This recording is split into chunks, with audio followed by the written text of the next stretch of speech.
We have a banlist update for Master Duel, and it's all happening within just 2 days. And we're going to be streaming all of it on twitch.tv/DCade in a $1,000 tournament qualifier, the Unbans, and the new main selection pack on this Friday, where we usually be streaming on Sunday. So if you did not know, very quickly, we have the upcoming main selection pack, Trickstar, Silhat, Rabbit, Gimmick Puppet, White Forest, and Diabels. But you are here for the banlist update. Boom! What is this? Goblin and Mermaid completely unbanned and only unbanned within Master Duel. Now, what are the restrictions on all these cards? Are they limited to one, semi-limited? Scrolling on down, no longer on the list whatsoever. Also, Dragoon Diagram, so everything is playable at 3 copies if you choose to do so. With the Dragoon Diagram, you can now much more easily search for your masterpiece. So a very quick overview before I go into a bigger deep dive onto the Mermaid and Goblin. We have the Red Eyes Dark Dragoon. Neither player can target this with card effects. It's completely indestructible by card effects. It can be destroyed by battle, and it's an Omni Negate. Discard a card, negate a card every single turn, and then it gains a permanent boost of 1,000 attack. Only if you end up destroying that card, that is. And you get to also destroy a monster on the field non-targeting if you used a normal monster for the fusion summon. Let's say you put in a Dark Magician instead of a fusion substitute. You now get to pop a monster once per turn. And what's even crazier about this is we have Anaconda exclusive to Master Duel. This is what I'm talking about. Master Duel being different than the TCG and OCG with not only Anaconda, but now with the Mermaid and Goblin. That is insanity. So with the Anaconda, any 2 monsters will now be able to summon your Dragoon. And many people tied the Anaconda to being able to summon the Dragoon. And then you have Masterpiece. What is good about this? This is going to be completely unaffected by, let's say, spell and monster effects, because if you tribute a spell and a monster to summon this, you're now unaffected by the card type that you tributed to summon this. And you can tribute continuous spell/traps. So you could toss this into a deck like Duel. Duel is playing continuous spells and continuous traps, where you can at least now add in the continuous trap that is tied with Duel. And now you can much more easily summon this and search it, that is, with the Dragonic Diagram. And this also has the effect of quick effect, pop a card every single turn. And then you have the Ib, which is going to be much more easily helping you summon the Borland Dragon. Borland here, where's Borland? Borland within your Dragon Link deck. That's going to be your main play if you want to be playing that. And so maybe it's going to be a small little boost to the deck. I'm not expecting anything too crazy. Now, let's talk about Nightmare Goblin and Mermaid. What is good about these cards? So we're going to start off with the Nightmare Goblin, and I'm going to show you a little combo video I came up with for the Nightmare Mermaid on what we're going to be doing this Friday possibly. So what is going on? Why was this banned? This was banned mostly because of this. This is an extra link, U-link, however you want to call it, and it is completely locking the opponent out of the extra monster zones, and then the opponent with an Ibly on their field, they can only link summon, but they can't link summon because you're not pointing to them and they have no extra monster zones. Now, Ibly is banned, so you're not going to have to worry about that being a problem, thanks to Duel getting the Ibly banned. What else is good about this? Surely it's banned for other reasons. Well, on summon, it's 2 monsters with any different names. You get to, if it's co-linked, you could discard a card to use its effect. And if co-linked, you get to draw a card. So you get your card back that you discarded, essentially. You're not just going to -1 there. Now, the main effect is also, during your main phase this turn, you could now normal summon 1 monster from your hand to your zone this card points to, in addition to your normal summon/set. Now, it does have an additional effect of neither player could target co-linked monsters you control card effects. That's kind of decent, but more importantly, that additional normal summon. So let's try to understand how this works. If you were to summon this in the extra monster zone, you don't get the additional normal summon, because you have to summon to where the arrows point to, and it points to the left and right, meaning you're going to have to summon something like, let's say, a Linkuriboh. Linkuriboh is going to be your 1 monster, and then you need 2 additional monsters to even make that Nightmare Goblin to then, just beyond that, finally get to perform your additional normal summon. So to me, this looks like an absolute nightmare against a card like Max C. How are you ever going to pull this off? But I think a deck that could make use of this if you're not using this in a toxic combo would be, going on to the tier list here, Snake Eye Fire King I think can make good use of the Nightmare Goblin. Let's look at the cards that want to be normal summon here. Ponyx, Ash, Oak, Volcanix. And even in Arvata would want to be normal summoned. So if you have multiple of these cards in your hand and you don't have a way to special summon them, if you're able to make your Link Karibo and get 2 additional bodies, you now with the Nightmare Goblin can additionally summon in addition to your main play, let's say being the Snake Eye Ash or starting off with your Volcanix. I think it's going to add a lot of versatility to Snake Eye Fire King, getting that additional summon and possibly making them an even better deck when they're already top tier.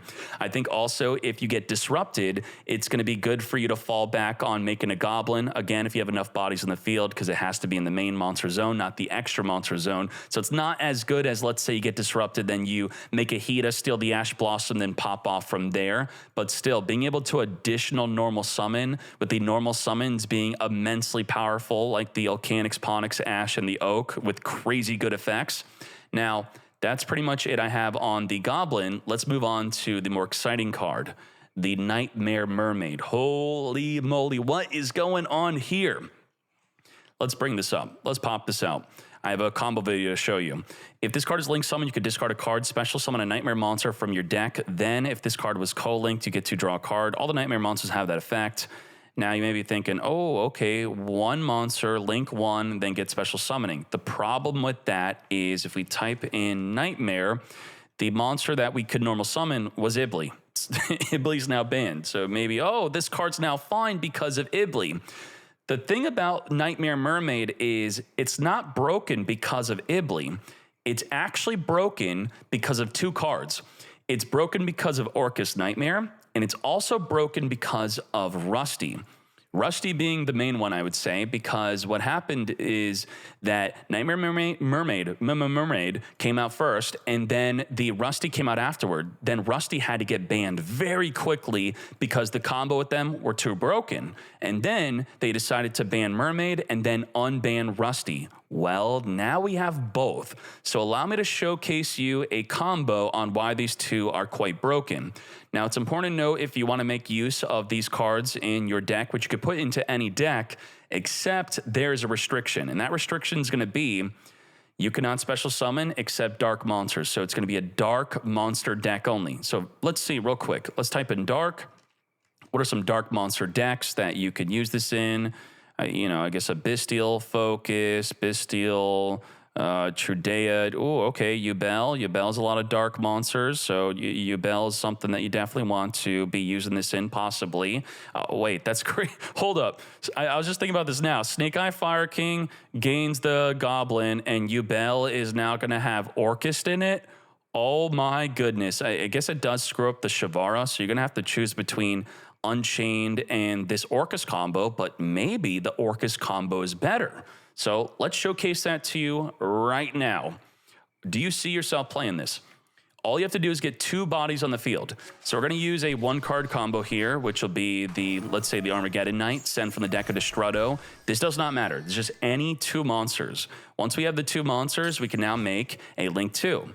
This is the Nightmare Phoenix. It generally will discard a card to pop a back row card, but we're going to use the Nightmare Phoenix for the Link 1.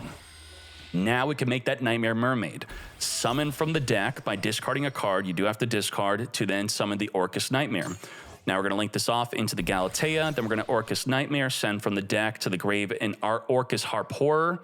And then we're going to use the Harp Horror to special summon from the deck a Symbol Skeleton. And then we're going to be using the effect of the Galatea to set a field spell from the deck, which will be the Orchestrated Babble, which will make your Orcus effect quick play effects. This was a top tier combo back in the day, but I've modernized it. It's going to be a bit different.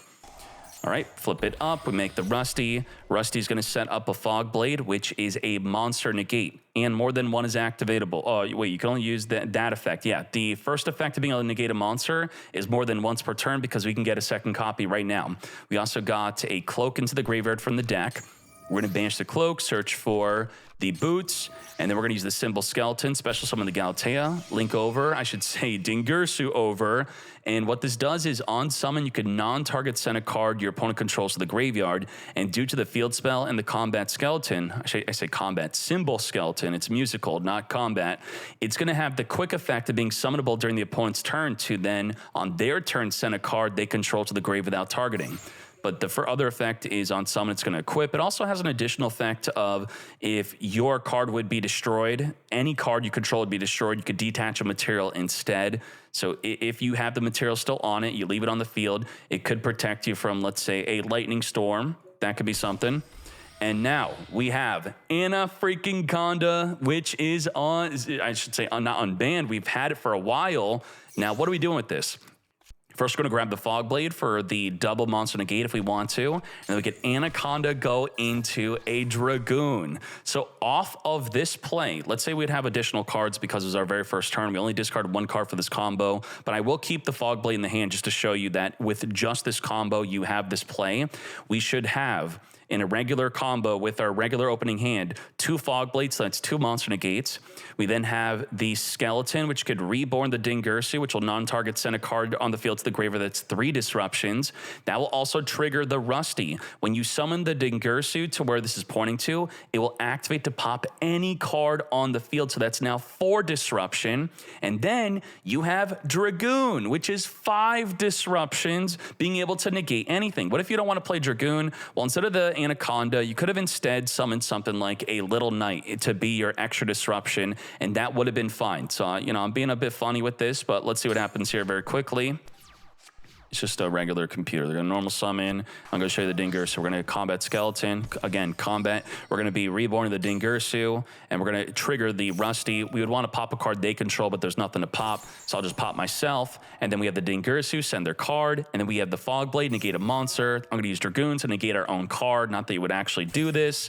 And there you go, something like that. A bunch of disruptions off of what could be a deck full of just 1 card combos. 1 card to get 2 bodies in the field. All you have to do is make a Nightmare Phoenix, and you have this play now. That is crazy. What is Konami doing? Now, let's hop on over back to the website here. And I think we should check out some of the comments. So we know that the True Draco is going to become more consistent. Mermaid combos, as you just saw right there, are going to be wild. Goblin's going to help with some extensions. I'm not sure if we're going to actually see some crazy combos of the Goblin, but you know, I do expect to see it at least in Snake Eye Fire King. Let's see what's going on. You know, not going to lie, I'm actually interested with the development because now it's unpredictable. Follow TCG or follow the OCG, not MD should be. I said, you stole my take. I was saying this, that Master Duel should be its own thing. That's good. That's great. All right. Yes. Let's see what else we have here. No way. Mermaid and Goblin. Yup. May chaos take the world. May chaos take the world. People are very excited about this. A lot of hype around this, and I'm very excited to see the impact of these unbans plus the new cards coming out on the $1,000 tournament qualifier happening on this Friday on twitch.tv/Decade. I will see you there. Thank you all for watching. We are out.